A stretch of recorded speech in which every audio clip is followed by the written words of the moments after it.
السلام عليكم ورحمة الله وبركاته. حواسني هررجي لفرادومه الرجودان جولين تينيا أكنان فارسا جرتي حواسني خيني الرجودان أكنان هريرة ديجرسا دولنا في لطا بهاجرة نتك أبيني خينيا في لبو حواسا خينيا الرتي حواسني خينيا لفرادوما جولما تينياتو أصغر قليه فارو أجائبا فارسي أصدقائي مال نقول أم بيت هجال قبرتي شير قد أكما قسنتني نمنو دي شير قد أكما فيديو خان أغرتين خغانا أغرتو شير قد جال قبر مال نقول أم بيتا غوسا ولين نلاقان حواسني هررقي خون قوتون غوسا والنياتا أصغي وقاميك أقوتو لما فا غوسا والنياتا نيمي أكا دبين إساني لقام نتاياتي بودا inni lammaffadha jalqabarratti gosaa wal nyaachisanii harargeen guutuun gosaa wal nyaatti taziyaa gosti abaloo yoo duute malee namni dhaquu dhiise waan hawaasni harargee guutuun beeku sadarkaa sanii wal nyaachisaa turaniiti sadarkaa gosummaan biyya alaa wal baasuurra waliin geessanii sadarkaa gosummaan wal fuudhuurra geessanii harargee gosummaan daaraa godhan awwalarratti lammaffaa akka sagaleen isaanii hin dhagaamne godhan sadaffaa akka jimaa isaanii gurguratanii waa takkatti hin faayidoone godhan. Afuraffaa istirateejii ramadaniiti harargee jalaa gubbatti dhalaa qofarra kaayanii duudatti galan. An dhalaan hin bulchin hin jennaan. Istirateejii mimmi'ooytuu babbareedduu harargee tana jilbiibbachiistu guutuu akkana wal duraa duubaan ramadanii lafa kaayan. Tartiibaan irraan si deebi'a takkaffaa harargee guutuu gosaa wal nyaachisan. Dakkan dakkaa wal godhe namni gosaan. Taziyaa gosarraan dhaqa wal fuudhuu gosa galte biyya alaa wal baasuun gosa galte harargee gosaan dakkan dakkaa wal gooyisan lammaffaa sagaleen harargee akkan dhagaamne gosaan wal nyaachisanii godhan abbaan fedhe as gubbaa harargeen dhumta jee yoo iyyees namni gurra qicatu jiru ummata gosaan wal nyaatu jedhanii itti moggaasan chaabbaa dhawaniif inni sadaffaadha baratuu yoo kana qabdee mee sammuu ta'e tana keessa akkana tartiibaan lafa kaayilaan inni sadaffaadha qabeenyi harargee tokko akka gatiin baasne godhan bakka feete jimaa geessitee akka gatiin baasne biyya alaa ergachuu kan dandeenye akka magaalaa adaamaa geeffachuu hin dandeenye akka finfinnee geeffattee gurgurachuu hin dandeenye wal duraa duubaan ramaddii harargee tanarra ramadamte ajaa'iba goota inni afuraffaadha fidanii harargee jalaa gubbaa shamarran itti guutan an shamarran tuqaan jiru istirateejii baate tanaan si agarsiisaa jira. Shamarran biyya addunyaa irrattis biyya bulchitu ni qabdi. Wanni an siin jechuu barbaadu tartiibuma waan ramadame ilaali siin jechuu barbaadeeti. Magaalaa Baalee Roobeetu mucaa harargeetu mucaa magaalaa Gursumirraa bee moo eessarraa beetu ammaa'u Baalee bulchaa jira. Garuu harargee tartiibaan akkasitti ramadaniiti afaan jalaa qatan. Honga an dhimma beeki ifa isinii godhuufi waan tartiibaan harargee gubbaan ramadamee harargeen itti sagaleen si dhagayamuu dhabee qabeenya harargee yoonii fi haanuu gurguramuu jaan faayidaa dhabee bakka takkatti uummanni akka gatii dhabu wanni isaan godhaniin jalqaba tartiiba ramadame kanaani. Laal yoo akkanatti teessee atummaanu akkana waan harargee kana gallaalte ati kaakutaa biraatu si ajaa'iba. Si ajaa'iba. Mee sooshaal miidiyaa kana gubbatti laala ijoollee teenya innaa gosummaa galchanii ijoolluma xixiqqoo tana innaa waan biyya isiirraa waan harargeerra lubbuun namaa dhumaa jirtu kana dantaa dhabdeeti hudduu dhalarraa haasawaa bulti. Innaa iyyinuu sumaa akkan dhufnee ijoolleen kanaaf fasde. Dura gosummaa wal baxaxanii fixaniimi yoo hudduurraa haasoyne malee namni waan keenya sheer godhu ni jirutti amante ijoolleen. Jalqabaa waggaa 3-4-5 as gubbaadha namni aboo maaliif jimaana abbaa keenya kana laalame waggaa 3-4-5 as gubbaadha aboo maaliif jimaan keenya sagalee maaliif jimaan keenya gatii dhabe maaliif qabeenyi keenya gatii dhabe maaliif waan dalaganirra wallaahi ammucaa harargeeti ammucaa dhalataa harargeeti yoo nuti waggaa kana keessa baruma ammaa ji'a muraasa ji'a 5 ji'a 4 ji'oota muraasa booda nuti gatteenyee TikTok irra gargaarsa hawaasaa uummanni lafarraa dhume akka dursan deebi'u baate kijibaanaan jaa niin beekagaa waan hawaasa kana keessa ta'u jiruun laalee arga mee amma kalee fakkeenya tokko isinii kaasa lubbuun dargaggeessa dila kanaa ni dhumtee miti lubbuu dargaggeessa dila kanarraa nam tokko haa ijoolleen tun dhumte jee poosti godhe agarre kalee bulchaan Harargee lixaa obboleessi keenya obbo Anas Aliyyi waa'ee isaa fuudhanii sooshaal miidiyaa kanatti irraa dubbannaan ijoolleen teenya Harargee lixaa guutuun gabbaateetuma suuraa Anas Aliyyi fudhattee isaa mormuu eegalte yaa jara kiyyamee gaafuma takkitti tana sammuu teessan keessa xiqqishuma kannaa oofame mee maqaa nama tokkootiif namni dhibbi takka suuraa san poosti godhee obboleessi keenya kun qulqullu jechuutu irra bareedaadha moo maaliif obboleeyyan keenya namni kudhan kadu'e kun maaliif du'aa je'anii gaafachuutu irra bareedaadha gaafii dhagaa anamma siyaasaan seenne laal waan isiniif ifa ta'uu qabuun akkanumatti sammuu teessan tana keessa akkanatti isinii facaasa isintu keessaa guurrata mee Harargee lixaa kalee dheengadda duula na filadhaa dila tokko deemaa ture qiyaamaan ta'uu jirtutu guutuun Harargee baharra Harargee lixaarraa as eegalte ammaan tana dilli kun walitti dhaabbatee maaliif bulchaan Harargee lixaa waan kana gabbahee lubbuu obboleeyyan dila kanarraa dubbachuu dhabee je'aniituma namni sooshaal miidiyaa kanarra poosti godhe anni hungoone namni walii galeetuma sooshaal miidiyaa kanarra poosti godhe as gara galeetuma ijoolleen teenya sooshaal miidiyaa fayyadamtu guutuu warri Harargee lixaa hoggaan siin jawgaa guutuutti dargaggeessi sooshaal miidiyaa fayyadamu as gara galaniituma suuraa Anas Aliyyi fudhatanii maqaan Anas Aliyyi bareedaadha Anas Aliyyi waan kanarraa qulqulluudha biyyaaf akka gaarii hojjechaa jira je'ee ilmi namaa hundi poosti godhe hay yaa jara kiyyamee isin dilli akka viidiyoo kana agartan kun gaafuma kana naa deebisa ani Anas Aliyyiitis hin jenne ummanni kanaas hin jenne wanuma takkitti tana adda isinii baasa mee dargaggeessi kudhan kadheen gadda osoo makiinaa kanaan deemuu xiyyitiidhaan akka bishaanii itti roobsamee du'e kanaaftu maaliif yaaboo obboleeyyan keenya dilli kun du'e jaanii irraa dubbachuu gaariidha moo maqaan Anas Aliyyi bareedaadha jaanii sooshaal miidiyaa kana guuturra gabbahanii iyyuuturra bareedaadha laal ijoollee teenya akkam godhan beeyta garaa keessa seenan ijoolluma teenya Harargee bahaatii fi Harargee lixaa jirtu guutuu ummata keenya Harargeedha tokkoffaa gosaan wal nyaachisanii fixanii waggaa meeqa guutuu sargiin gosaan dhaquu taate jaarmaya dhaabbata afran qalloo yookaan ituu yookaan humbannaa yookaan maali gosaan deemamuu tahee wal fuudhuun gosaan dhufe taziyaan gosaan taate biyya alaa wal baasuun gosaan taate dura ummata keenya gosaanii akka saree wal nyaachisan taakkanaa jee lammaffaa akka dubbatanii sagalee isaaniin dhagaafne godhan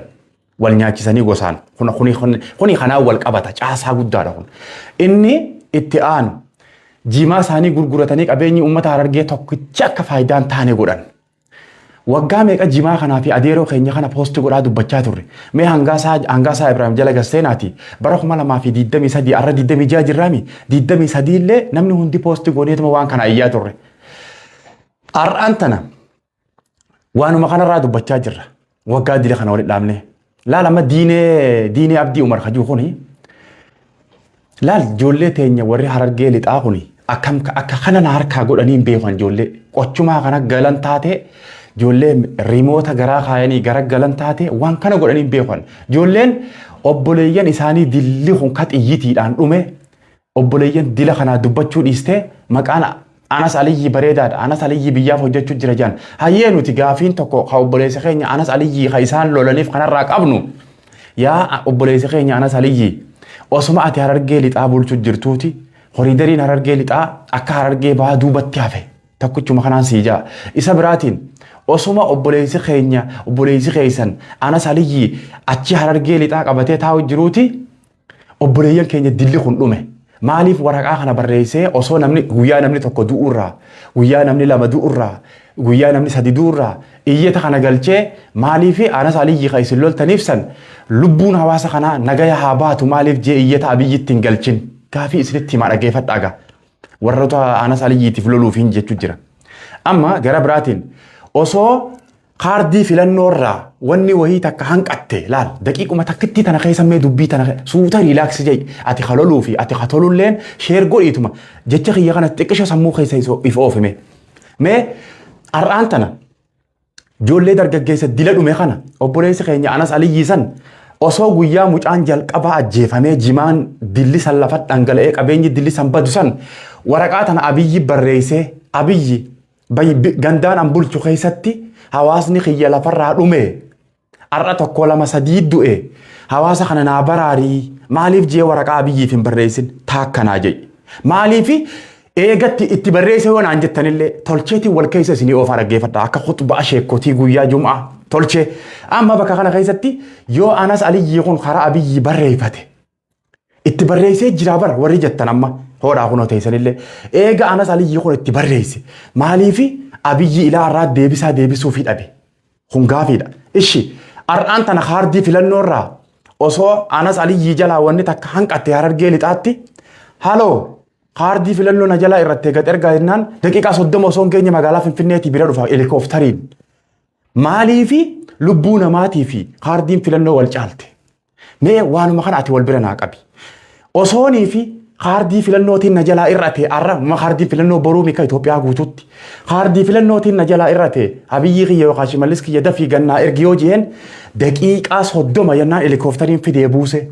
filannoon guyyaa guutuu waan hin jirreefi waan sa'a muraasaan dhumtu saniif helikooftariin daqiiqaa 30 fiduu danda'a. Kaardii filannoo na jalaa irrate dafaa gannaa ergaa Anas Aliyyii san yoo jee daqiiqaa 30 osoo keenya kaardiin filannoo biraan baati. Hayyee Anas Aliyyii kun gaafatee jira itti barreessee jira waraqaan suuta bira geessi jechuun keessan hin oolu garuu bira itti barreessee jechuun keessan hin oolu. Eega itti barreessuun hin hafin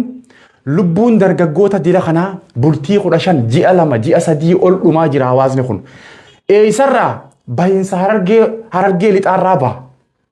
Hundi gizee bahu Harargee lixaarraa beetuma as oliddu Harargee lixaarraa bee asiddu ishi shiftaa isin jettan bareedaa san ka baankii daldala Itoophiyaa illee tolfatee kararra taa'u san ka maalleen isaa jirkaan baankii Abiyyii faa tana seeneetuma baankii Itoophiyaa tana seeneetuma shiftaa birallee gaa kun daldala biizinesa isaa wajji qaban taate naan galle gaafiin kiyya kun hedduu nama ajaa'iba yoo namni caljii qaqqabee ilaale. Shiftaa akkana godhu jira jechuun keessan hin oolu. Shiftaan kun maalleen isaa baankii daldalaa tana seenee Abiyyii faa bira gahee Abiyyii faa biraa gara shiftaa gara galee maalleen dilli kun kaa miiliyoona 10 seena nam tokkorraa miiliyoona 10. Gizee ati akkana qaqqabdee waan kana gizee laaltu waan ajaa'ibaati sammuu ta'e keessa deema. Ati kaardii filannoo boruuf tanaaf fudhatee taa'u jiru lubbuun obboleeyyan keetii kun akkamitti mararuu dhabde. Nuti Abiyyi wallahi anaa jawu amma boru aangoo tana guutuu haa fudhatu waggaa 10 illee haa bulchu. Ani gaafiin kiyya abbaan keenya kun waggaa 10 waan kanaaf iyyaa jirra. Egaa Abiyyi aangoo qabateef as jidduu waan kanaaf iyyaa jirra. Nuti bareedina magaalaa irraa dantaa takkan qabu. Hawaasni keenya kun dargaggeessi kun nagayaan bahee nagayaan galuu maa dadhabee dhaallaqe. Biyya mootummaan ar'aan tana na filadhaa jee kaardii filannoo gaggeessaa jiru keessatti biyya mootummaan waggaa 7 bulche keessatti akkamitti dargaggeessi Harargee tokko nagayaan bobbee galuu dadhabe. Gaafiin keenya kana Abiyyi keenya irraa dantaan qabuun Abiyyi keessan irraa dantaan qabuun aangoo isaa irraa dantaan qabuun abbaan fedhe aangoo irraa jiraatu. Ani gaafa dur wayyaaneen nu ajjeesaa jira nama biraa nama hambaa arraan tan osoo Abiyyi obboleessa keessaniin bulaa jirru obboleessa keenyaan bulaa jirru shimallis akkas garuu hawaasni Harargee akkana lafarraa xaragamee dhumuun kun maaliif barbaachise? Mee rabbii si uume sodaadhu ati magaalaa Finfinnee teessee suufa bareeffattee teessu kun siin baana. Atiin kun kakka bareeddanii magaalaa Finfinnee teessan kun mee gabbu'aatuma magaalaa Harargee tana keessa rabbuma guyyaa isin uume rabbuma guyyaa qiyaamaa keessan kana sodaadhaati. Magaalaa Harargee tana magaaluma Harargee dirra dhawaa tana tikeetaan dheeyxanii galuu dhiisaa mee Harargee lixaa fuulachi deeffadha. Harargee lixaa tana gubbumaa kaa jalaan ba'a deebi'ame.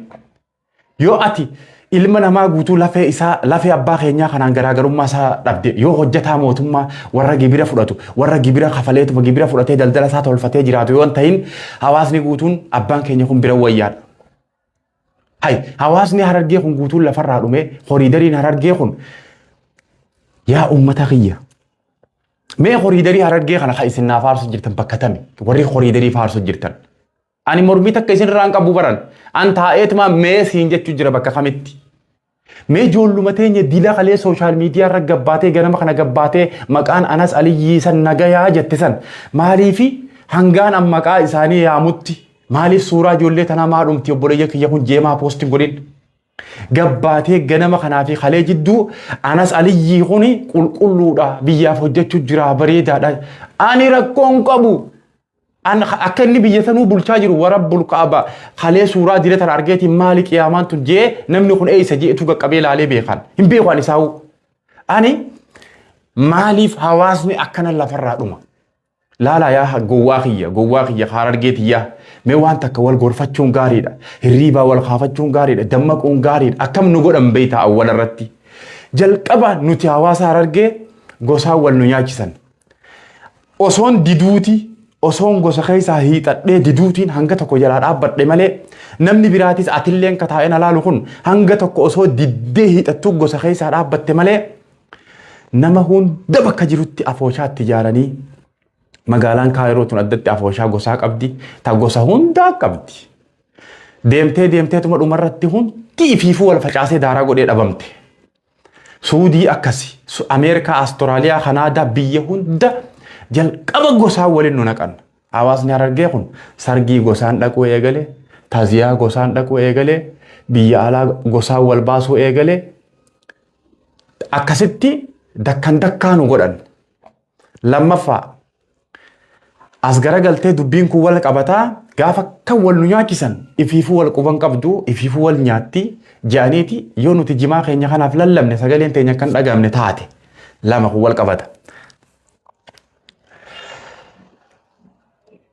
inni sadaffaan qabeenya keenya jimaa keenyaaf quba gurra kaayyatee abbaan fedhe warri magaalaa dirdhawaa keessa taa'ee amma jimaa nyaachuu jiru kun laal khijiba social media irra gabbahanii haa khijibanii malee wallaahi namni afur dargaggeessii Oromoo abbaan shan gabbahee dhugaa jirtuun dhaabbadheetiin dubbadha wajee arra edana quba hudduu kaayan. Kanuma keessaayi boo tokko boonuu raa'us ja'an hanga hunda ummata keenya facaasanii fixan. Ummanni keenya kun wal facaasee wal daaraa godhee tuffii inni wal tuffatuu fi bargaan amma wanni isin dura facaasee isin dura kaaye kun mee maal keessa jirra jaatuma riilaaksii jaalala waanuma namni isin ijje kana tokkoffaa gosaa walitti dirgimnu godhan lammaffaa akka gosaa wal nyaannee sagaleen keenya dhagaamne godhan sadaffaa akka qabeenya keenya jimaa keenyaaf lallabannee qabeenya keenya maa bada jennee ijinullee hin dhagaamne taate akka qabeenya keenya gatiin arganne taate garaaf raffaatiin shamarreen haa bulchituu fi haa bulchituun jennaan istiraateejii asuma fuudhaniiti shamarree jalaa gubbatti nuuf ramadan kunillee istiraateejii bareedaadha. Itti milkaa'uu dhabuun keenya asuma jirra namootu kitaaba jiru guutuu waliin laala biyya addunyaa kana biyyi pirezidaantiin mootummaatu shamarreedhaan jira ani maaliif bulchan hin jenne tartiiba istiraateejii ramadame kana uummata harargee qofaaf laala mee magaalaa Baalee tana innaawaa namni dhabameeti miti Baalee keessaa illee mucaa keenya harargeetiitu amma magaalaa Baalee irra jira rooberra mucaa keenya harargeetii jira laal nutilleen jalaa gubbatti osoo akkasi dhiira ramadanii dargaggeessii jajjabaa jira akkuma rasuulli keenya alayhi salaatu wassalaami dubartii harka wanni inni kaayuu dhabeef guyyaa 10 sihiikti akkuma jeesanii osoo waan kana cheenchinuu gootanii marsaa hedduu bulchanii illee jazaakumullah nuuf haa jiraatanii maqaa xureessuu fi miti isaan jajjaboodha anamma maaliin jechuu barbaada wanti takka jijjiiramuu qabdi gara kanatti osoo cheenchinuu gootanii shamarran keenya babbareedaan kun haanuu jiraatanii sinigalee ummanni keenya harargeedha wallahi gajjaamee qalbii takkaan laala wal dhagayuu fi wal dhagayuu dhabuu keessa dhiibbaa guddaan nuti qabnus tokko kana laal dur hawaasa harargee kanarra wanni wal dhagayu tokkolleen hin jiru.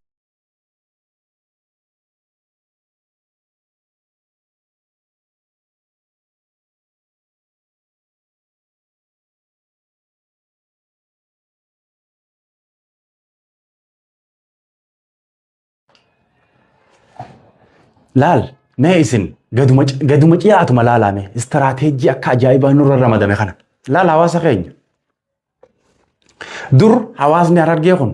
yoo waajee akka malikaa dhagaama yoo waajee akka wanni kana kabajama laal namni yeroo jiru keessatti sa'aa adeemsa jiru keessatti mootummaan qeeqa gaafa dhugaa argeessi dhaabbataaf gaafa bareedina biyyaa jijjiirama mootummaa jijjiirama fidee isaa wajjin ni dhaabbata garuu as keessatti mootummaan akka nama gartee uummata kanarraa hijaabawu uummata kanarratti hijaabawu uummata kana halkanii guyyaa akka quncaasanii lafa riguun mee amma ijoollee teenya warra Adaamaa fi Finfinnee kana hojii mootummaa xiqqoo argatanii suufa firra dhorkanii deeman kana obboleessi kiyya bareedaa bara akkaati arra suufa uffattee bareeddee deemuu barbaaddu kanatti hawaasni keenya kun bareeduu ni barbaada. Mucaa ati khasuufa uffatee silkii hammataa gad deebisee hawaasa kee kanarra sagalee dhiibbaa ta'u kun obboleessa kiyya dargaggeessi arraan tana lafarraa dhume kun bar maatii tiyyaan jiraachisa lubbuu tiyyaan jiraachisa akkaawuntii tiyyarrattiin akkuma ati waa galfatte kana waa galfadha jee osoo fiiguun lafarraa kararra dhaabbatanii ajjeesan osoo dirree waraanaa deemee bakka abiyyitti hawaasa ergaa jiru san dhaqee biyyaaf qabsaawe irra bareedaa miti ati filannoon kee kana moo kana ijoolleen tun kararra dhaabbatee namni xiyyitii osoo isiin dalagadheetiin galeettuu isii fi qabeenya isii barbadeessee namni ijoollee tana fixuu wayyamu ijoolleen tun yaatee biyya teenya Itoophiyaadhaaf hidhannoo hidhattee yoo qabsooyte irra bareedaadha. Dargaggeessa akka kanaa osoo hin gahin ijoollee tanarratti xiqqoo meeqa biyyaaf ergan qabanii magaalaa hunda keessa fedhan jaalannaan fedhan qabaadhaan ijoolleen meeqa biyyaa ergan osoo akkasitti deemte irra galataami ijoolleen tun. Magaalaa Harargee tana keessa ijoolleen tun ol baatee magaalaa Adaamaa seentee qabeenya isii kana nagaan geeffattee galuu dadhabu jechuun bakka bineensa moo uummanni kun. Ani shiftaa fi jinni siin hin jenneen. Bikka itti hawaasni rakkoon uumame maaliif rakkoon san dafee hin furamne bikka itti hawaasni rakkoon uumame rakkoon ni uumama biyya jiru hunda keessa rakkoon ni uumama akkuma ifaan qabatu ifaan gizee bawjee qabatu akkuma rakkoon bakka hunda keessa ni uumamti hattuun baalageen tokko bakka hin taane lafaa ka'ee dhufee waa balleessuu danda'a bakka rakkoon itti uumamte tayyoo dafee furame hoo hawaasichi kun waggaa 4 jimaa isaatii iyyaa jira takkaa namni jalaa dubbatee ni jira hoo abbaa keenya kana ati waggaa meeqa poosti goote ijoollee teenya Harargeetiin baana warri ar'aan tana isinii xiqqoo isinii dabartee magaalaa Adaamaa Finfinnee mana kireeffattanii hojii mootummaa keessa argattanii abbaa kana dagattan ati gaafa ol dhuftu san abbaa kana poostiin goone hayyee nuti arrallee poosti godhaa jirra deebitee maa waan kana kaaddaati ishi meeqa qabaatuma sammuu teessin tarkeessa laalaa ijoolluma teenya Harargeedha warra bara dabre bara 2023 suuraa tana wajji poosti godhaa turre mee gaddeemaati ijoolluma silkii mataa gaddeebistee haasoo tana hunda jala wallaahi suuraa tana yoo isin dhabdan anki jibaadha suuraa namticha abbaa keenyaa kana deemaati ijoollee teenya ta silkii mataa gaddeebistee haasoo kana jalaa dhabaati an guyyaa saniin kijibaadha arrammoo ijoolleen tun magaalaa Adaamaa dhuftee magaalaa Adaamaa kana keessa jiraachuu eegaltee magaalaa Finfinnee keessa jiraachuu eegaltee suufa uffachuu eegaltee silkii lamaan tokko mataa gaddeebistee ittiin haasa'uu eegaltee hojii mootummaa keessaa hojii argattee arra abbaa kana dagatte arra jiruu hawaasaa kana irra dhiibbaa uumaa jirti bakkuma san jira hawaasichi yoo sanirra kufe malee wanni idameef ni hin jiru bakka dur jiru san ni hin jiru gaddeemaa jira hawaasni kun gaddeemaa jira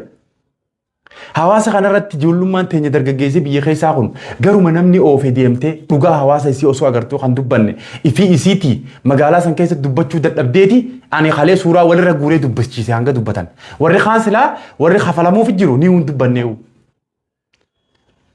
warri gara kadhaatiin gara gargaarsa akka mootummaa sassanaabbachuutiin godhe warri kaan warri maallaqa nyaachuu jiru ni hin goone hin dhiisan Keesaan gaafachuu jirraa siin ja'a. Yoo ati madheexee gaafatte wallahi keesaan gaafachuu jirraa siin ja'a. Miidiyaarra wanni furamu ni jirti siin ja'a.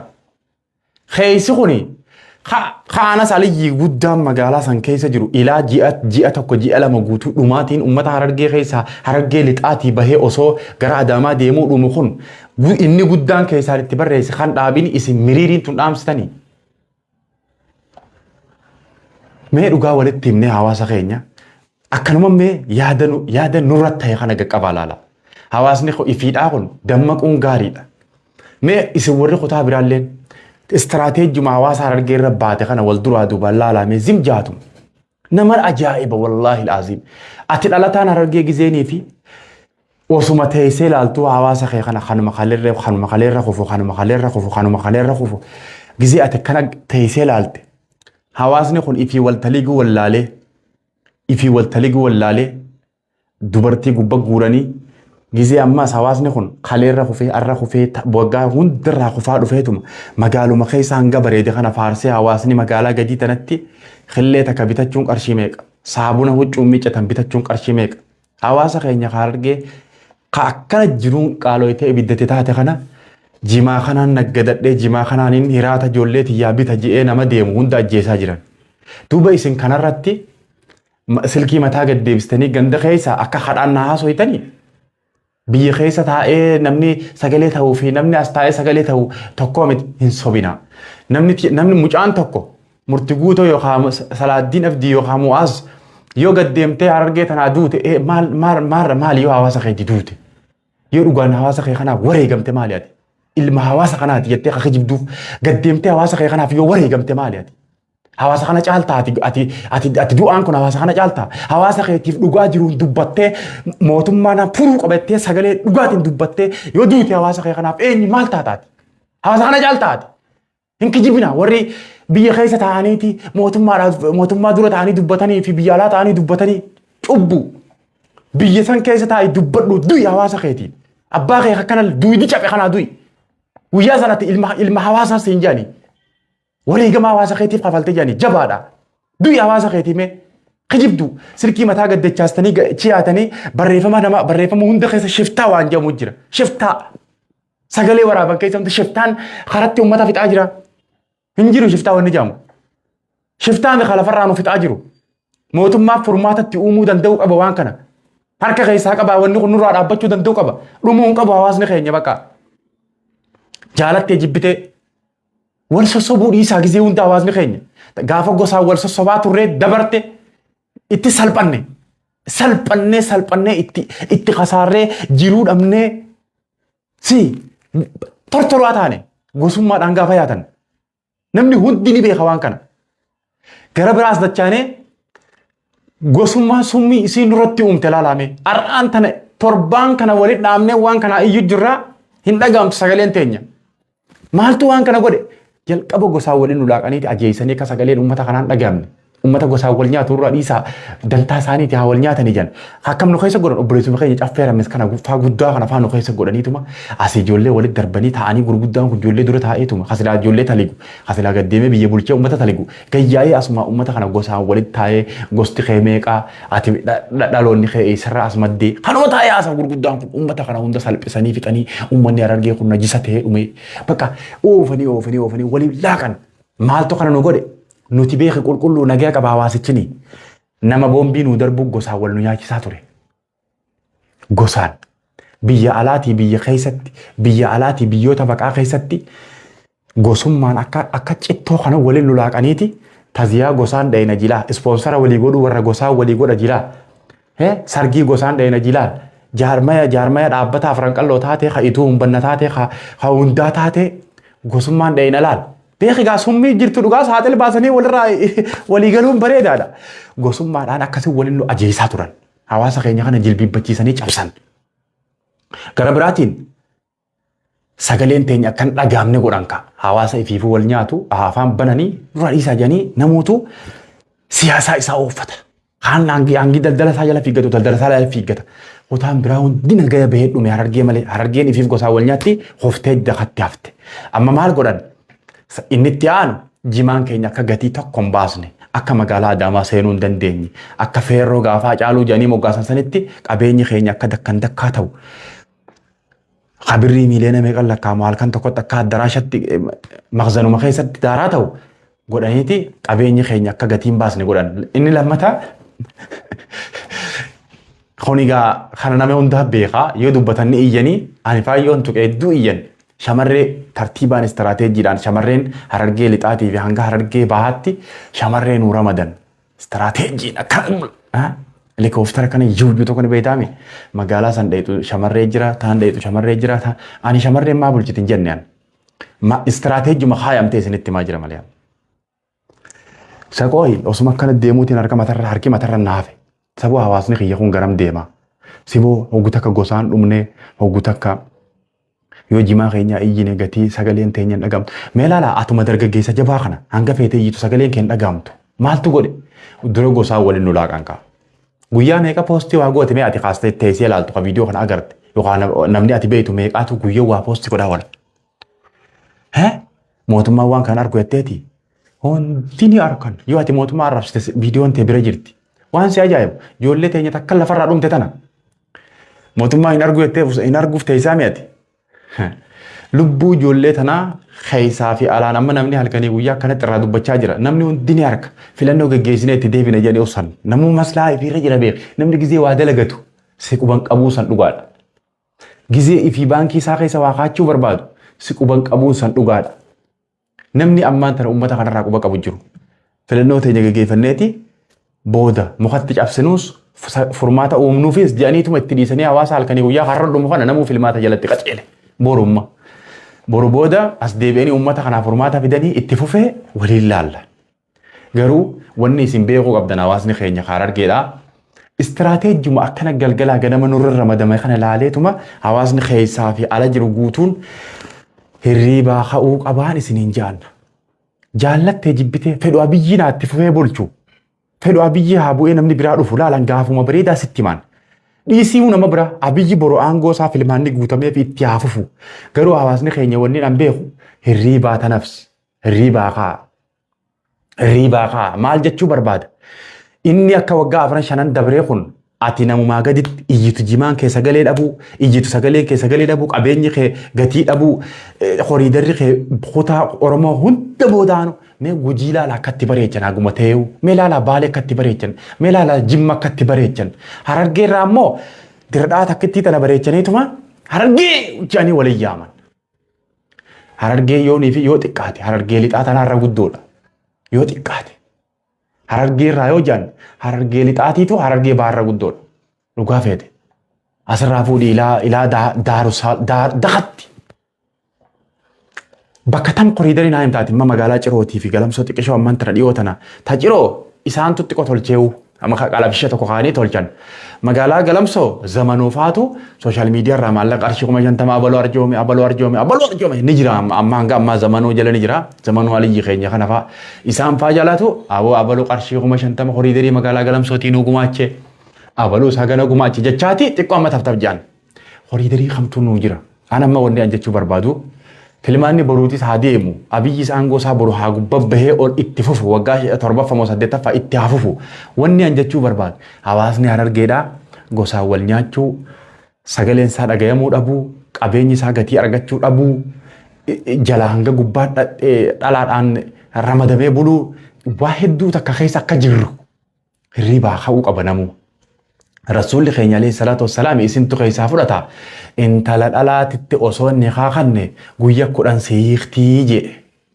Guyyaa 10 abbaa manaa hiiktii akkuma jaansan. 10 dhibbaa huni hiikti. Ashitti harkamma osoo inni kaan jiraate sa'a aarte na hiikti. Akkasi dhalaadhaan jala gubba buluu keenya ol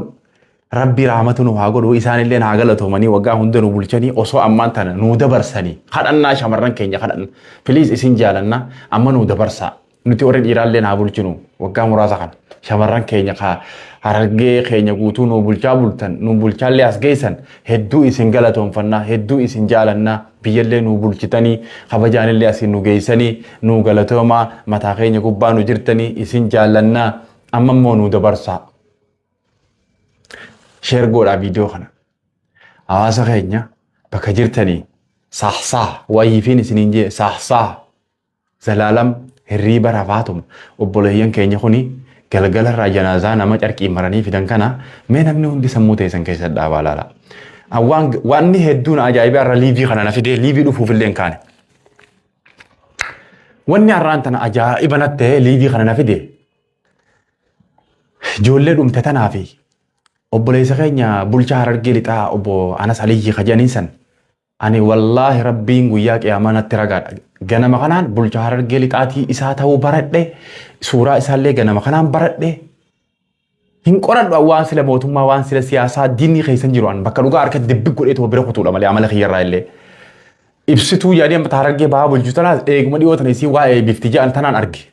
Caaltuu isaaniitiif isa aadaa qofaan beekan ijoollee shamarranii warra waa bulchu. Anamma wanni an jechuu barbaade ganama kana akkuma lafaa keettiin sooshaal miidiyaa kana guutuu maqaa suuraa Anas Aliyyiitiin xaqaxaqame arge. Hay maaltu maal ta'e jira keenya. Maqaan Anas Aliyyii bareedaadha. Anas Aliyyii yoo baruu barbaadde kun suuraa inni qamadii keessa ka'e kana laale, suuraa inni as ka'e kana laale, suuraa inni waajjira ka'e kana laale, suuraa kanarraa fakkeenya fudhachuu dandeessa jedhanii poosti godhan namoonni hedduun. Hay saboo yaa ijoollee teenya Harargee lixaa Rabbi maaliif afaan isin micciiree gurra isin micciiree ija isin jaamse jeetiin waa sammuu keessa na dhufan. Ijoollee teenya warra suuraa Anas Aliyyii poosti godhee maqaa Anas Aliyyiitiif dubbate san hunda maaliif lubbuu ijoollee tanaatiin dubbatiin guyyaa 2 3 4 5 walitti dhaabnee lubbuu ijoollee tanaatiin iyyaa jirra. Ijoollee san hundinuu suuraa tanan aboo obboleeyyan keenya kun du'uun qabanii mootummaa keenya laala afaan bareedaadhaan galaa. Afaan namni mootummaa deeggaruun afaan namni mootummaa wajji dhaabbatu sagaleen itti ta'uun isinitti mana geeffadha. yaa mootummaa keenya si jaallanna kabaja sii qabna ijoollee teenya tana qaaman beekamneen karan nu jalaa dhumaa jirti yaa mootummaa keenya dirmannaa nuu uumi hawaasa keenya kanaaf sagalee nuu ta'i hawaasa keenya kanaaf furmaata nuu fidii je'ee akkatti qaamni warri qaama mootummaa keessa jiru itti sagalee ta'uun isinitti ma dhaggeeffadha silkiin fudhattan duruu mataa gad deebistanii akkana gootan laal warri qaama mootummaa keessa jirtan warri hojjetaa mootummaa taatan hundi sodaatina akkana gootan achi garagaltaniituma suuraa ijoollee tanaaf gubbaa keessanii yaa mootummaa keenya duraa fuura baafattan sodaalleen akka isinitti hin dhagaamne jettan yaa mootummaa keenya si jaallanna si kabajnaa ijoollee teenya tana hawaasa Harargee bahaa lixatti qaaman beekamneen karaa nurraa dhumaa jirti ni dalagannettee manaa baateeti yaa mootummaa keenya hawaasa keenyaaf furmaata nuu fidii jettaniituma karaa gabaabaan namni hundi bakka takkaa sagalee ta'a akka nama mootummaa wajji dhaabbatuutti akka nama mootummaa deeggaruutti akka nama biiroo mootummaa keessa oolee baheetti kun hataan yoo dhugaa biraa waan biraa sodaattan akkanuma akkitti ta'anillee ni akkasuma ta'a hundi keessanii hin sodaatina wanni na ajaa'ibee gara arra liibii kana na fide ijoollee diida tanaaf namni tokko sagalee ta'uu dhabeetu Anas Aliyyii qulqulluudha Anas Aliyyii hojjetaa biyyaati Anas Aliyyii nama nagayaati Anas Aliyyii biyyaaf dhaabbata jedhanii ganama kana sooshaal miidiyaan guutuu suuraa Anas Aliyyiiti akkanuma afaan qabadheetiin taajjabbii guddaa wayii keessa kute hin dubbanne wallaahi hedduu takkaan akkanuma waa taajjabe ijoolluma teenyaa beekaa kadhumaa jiru kunis obboleeyyanuma keenya kagabbahee har'aan tana lubbuu namaatii dubbachuu baatee maqaa namaatii dubbate sanis obboleeyyanuma keenya laala akkuma jaarraa abbaa gadaa numaan fixanii jiran akka sirba Kadiir Martuu keessallee numa jiru san numa wal nyaachisanii akka sirba eenyu keessa jiru numa walirraa hin dandeenye akka sirba Mahammad Alii Diimaa keessa jiru san gartee numa walirraa hin dandeenye hawaasuma Harargee kana walirraa hin dandeenye hawaasuma keenya kana wal cabsa hawaasuma keenya kana walii sagalee hin taane hawaasuma keenya kana wal xiqqeessa wanni kun jalqaba summiin gosummaa irraa nu dhufte akkuma reefu isinii kaase gosummaan eegata akka wal nyaanni hawaasni hundi wal daqqaree ammallee amma araaramni dhufaa dhufe namni waan san gara gosaatiin lash godhee dagatee waan badaallee akka ta'e beekaa namni tokko intalti takka dhala dhayxoo dhalaaf cimimmattu malee waan dhalaan beeytu akkuma jaansanii namni hundinuu rakkoo dur jaalalaan waan gosummaatti itti gammadee itti lixaa ture namni hundi achi keessa wasaqummaa jirtuu fi shira jiruu fi taanii shishaa aarsuu fi wal hamachuu fi qiyaamaa girgirii takka achi keessa jirtu bareetuma namni girjee keessaa ba'ee dhufe barate amma waan summiin gosummaa qabdu namni gaafa baree ni baqate amma ta gosaarraa lash jennee alhamdulillahi haara galfachaa dhufne Oromoo Harargee ta'e ammaan tana namni as garagalaa jira garuu sagaleen teessan iyyitan hin dhagaamne hin furamne qabeenyi keenyaaf maaliif qabeenyi keenya gatii dhaba kaisin jettanii waggaa 4-5 iyyitan ilaa arraa furmaatan arganne istiraateejii ramadiin jalaa gubbatti giiftiidhaan bulaa jirus hin furamne furamuu qaba wanti hundinuu tartiibaan meeksii wal keessa ta'uu qaba sanis akkuma reefu jenne hawaasa keenyaaf bakka jirtanii namni hundi sagalee ta'a hawaasni keenya mootummaan haa bulchu aangoo borullee itti haafufu nun galchu nuti mootummaan san ammallee kan jechaa jiru mootummaan san hawaasa kanaaf furmaata kannu qabeenya hawaasa keenya gatii dur baasu daran baasu laffaatiin abbaa keenyaa kun argamuu waan dalagaterraa jimaa abbaan keenya kun akka jala mudhiicite kanarratti gurguraturraa argachuu qabeenya isaa bakka inni yaadee ol san gahuu fi sagaleen nama keenyaa dhagayamuu gosummaa laal namni hundinuu hirriibaa kaa galatooma sheer godhaa bakka jirtanii sagalee walii ta'a sheer godhi viidiyoo kana gaqqabii waa hedduu takkaan as keessa dubbadhe hanga ammaatti warri amma dhuftees gaqqabii sheer godhi hamma dhuftees dhaggeeffadhu sheer walii godhaa salaamu alaikum